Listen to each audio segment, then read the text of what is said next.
Hello friend, you are welcome and thanks for joining me today. We are reviewing 7,000 years of Iranian history in 100 seconds. Let's do it. The earliest inhabitants of the region we today call Iran were the Elamite people who settled in the southwest around 5,000 years ago. They were followed by the Akkadians, the Babylonians, and the Assyrians. But it was the Persians who would make the biggest impact, establishing the Achaemenid Empire in 550 BC, which at its peak stretched from Central Asia to the Mediterranean. This was the first empire in the world to span across 3 continents.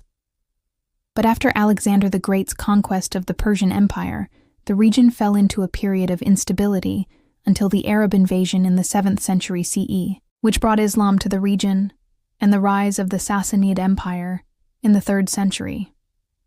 They controlled trade along the Silk Road and were major exporters of luxury goods such as silk, wool, and carpets. In the 6th century, the Mongols arrived, and although they did not conquer the entire Iranian plateau, they left a lasting impact on its culture and history. The Safavid Empire was founded in the 16th century, and they were the first to call themselves Persians.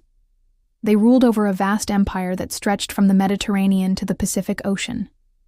In the 18th century, the Afghans invaded and took control of the western regions, while the Turks invaded and took control of the northern regions. By the 19th century, the Russian Empire had expanded into the Caucasus, while the British Empire had expanded into Mesopotamia. They both raced to conquer Iran, but it became a neutral buffer zone between the 2 empires. In the 20th century, it became a constitutional monarchy, but the Shah's regime was overthrown in 1979 and replaced with an Islamic republic. The new government nationalized the oil industry and imposed strict Islamic laws. This led to protests and eventually a full-scale war with Iraq. Today, Iran is a major player in the Middle East and has the 2nd largest population in the region after Egypt. It is also home to some of the oldest civilizations in the world, and its culture and history continue to shape the region and the world today. That's 1 minute. See you tomorrow.